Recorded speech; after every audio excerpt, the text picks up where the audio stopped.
दोस्तों नमस्कार, मैं Savita Mishra, parenting and student coach. दोस्तों, पिछले हफ्ते मैंने एक वीडियो बनाया था जिसमें बच्चा किस तरह से गर्भ में संस्कारित हो, इसके लिए हमने स्पर्श, संवाद और स्वाद पर वीडियो बनाया था। आज हम आपसे बात करेंगे लाफ एंड लाउड, साथ साथ music and light and darkness. किस तरीके से हम बच्चे को गर्भ में ही पुष्पित और पल्लवित कर सकें, क्योंकि जो संस्कार हम गर्भ में ही डाल देते हैं वह संस्कार बच्चे के जीवन पर अमिट छाप बन करके उभरता है।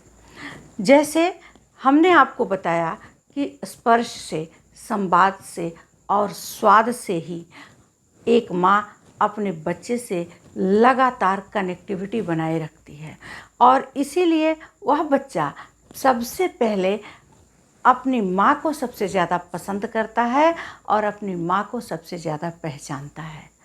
तो लाफ एंड लाउड का प्रयोग करके एक माँ अपने बच्चे से कैसे कनेक्टिविटी बना सकती है। जैसे जब बच्चा गर्भ में रहता है तब वह बहुत अच्छे से सुनता है। अगर 32 वीक के बाद कोई भी म्यूजिक जो माँ को सबसे ज़्यादा पसंद है, अगर वह बच्चे को लगातार 6 हफ्ते सुनाती रहती है, तो जब बच्चा पैदा हो जाएगा, कभी रोता है या कभी उसको कोई प्रॉब्लम होती है, वही म्यूजिक अगर आप उसको सुनाएंगे तो बच्चा हंसना शुरू कर देगा, बच्चा चुप हो जाएगा, बच्चा शांत होकर के सो जाएगा। तो क्यों ना हम ऐसे टिप्स का प्रयोग करके अपने बच्चे को शांति से सुला दें, शांति से बच्चे से बात करें, बच्चे उससे ज़्यादा चिढ़े ना, बच्चे को ज़्यादा डांटे ना। साथ साथ जब एक माँ खिलखिलाती है, हंसती है, तो बच्चे को लगता है कि यह मेरा प्ले टाइम है। उस समय बच्चा माँ की हंसी, माँ की खिलखिलाहट से वह गर्भ में ही खेलना शुरू करता है। उसे लगता है कि मेरी माँ मेरे साथ एंजॉय कर रही है। तो यह बच्चे का फन टाइम होता है, प्ले टाइम होता है। उसमें हमें अपने बच्चे से इसी तरीके से कनेक्टिविटी बनानी पड़ेगी। दूसरी चीज़, मैंने अभी म्यूजिक के बारे में बताया, तो म्यूजिक को भी हमें 32 हफ्ते जब होता है उसी समय से अच्छी म्यूजिक बच्चे को सुनानी चाहिए, जिसे कहते हैं गर्भ संगीत। और गर्भ में अगर संगीत का असर होता है तो बच्चा बड़ा ही धैर्यवान बनता है, नीतिवान बनता है और गुणवान बनता है। साथ ही साथ वह बहुत ही समझदार बनता है। तो हमें इन सारे टिप्स का फॉलो अवश्य करना चाहिए। साथ साथ हमने बताया लाइट एंड डार्कनेस। बच्चा जब गर्भ में होता है तो उसे 2 ही कलर का ज्ञान होता है, एक ब्लैक, दूसरा वाइट, एक अंधेरा और एक प्रकाश। तो अगर हम बच्चे के साथ उन्हीं चीज़ों का प्रयोग करेंगे तो वह हमारी भाषा को बड़े ही आसानी से समझेगा। कभी कभी मम्मी मोबाइल का, टैबलेट का प्रयोग करती हैं, जैसे कि अपने पेट पर ही मोबाइल रख कर के बच्चे को संगीत सुनाना शुरू कर देती हैं।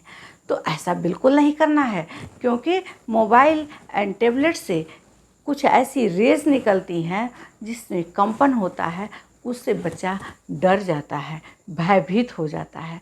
तो जब डरेगा, भयभीत होगा तो कहीं न कहीं अंधेरा और प्रकाश के बीच में वह आएगा। तो हमें बिल्कुल उसे यह चीज़ उससे दूर रखनी है। दूसरी चीज़, मोबाइल का प्रयोग आप करिए, लेकिन केवल अपने काम के लिए। जब बच्चा गर्भ में पल रहा है उस समय आप मोबाइल से दूरी बनाइए, क्योंकि उससे रेज़ निकलती है और वह रेज़ बच्चे के लिए बहुत ही नुकसानदायक है। बच्चा जब पैदा हो जाता है, चूँकि अगर आप मोबाइल देखेंगी रात रात जाग करके, कोई पिक्चर देखेंगी, कोई मूवीज़ देखेंगी, कुछ सीरियल देखेंगी, तो बच्चा भी अपने माँ के साथ, चूँकि कनेक्टिविटी माँ की है, तो बच्चा भी वही देखेगा और जब पैदा होगा, जब रोएगा, तो वह भी चाहेगा कि मम्मा मेरी मुझे मोबाइल दे, तब मैं चुप होऊं। तो कभी कभी होता है ना कि बच्चे के साथ हम कितना भी खेलते हैं, या बच्चे को हम घुमाते हैं, या बच्चे को कुछ भी अच्छे अच्छे टॉय देते हैं, लेकिन बच्चा नहीं मानता, और जैसे ही वह मोबाइल देखता है चुप हो जाता है। तो हम पेरेंट्स बड़े खुश होते हैं कि मेरा बच्चा तो मोबाइल देख करके ही खुश होता है, मोबाइल देख करके ही चुप होता है, और मोबाइल देख करके ही दूध पीता है। ये भी बहुत बड़ी बातें हैं, क्योंकि ये कहीं ना कहीं गर्भ में ही उसकी प्रोग्रामिंग शुरू हो गई। उसकी माँ मोबाइल देख करके ही सोती रही होगी, तभी बच्चा ऐसा कर रहा है। माँ माने या ना माने, लेकिन कहीं ना कहीं ऐसी बातें ज़रूर है। बच्चा जब पैदा होता है उस समय अगर आप मोबाइल देना शुरू करेंगे तो कुछ ही दिनों में 2-3 साल, 4 साल, हो सकता है 10 साल के बाद उसकी आंखें अवश्य खराब होना शुरू हो जाएंगी। तो ऐसे में आप मोबाइल से उसकी दूरी बनाइए, और जितनी दूरी आप मोबाइल से बनाएंगे वहाँ उस समय उसको कहानियाँ सुनाइए, कुछ अच्छी बातें बताइए, कुछ श्लोक सुनाइए, क्योंकि बच्चा 2 भाषाएं बहुत अच्छी तरीके से समझता है। इसलिए 2 लैंग्वेज का प्रयोग भी आप उस समय करिए। जब बच्चा गर्भ में है तो उस समय 2 लैंग्वेज का प्रयोग करिए।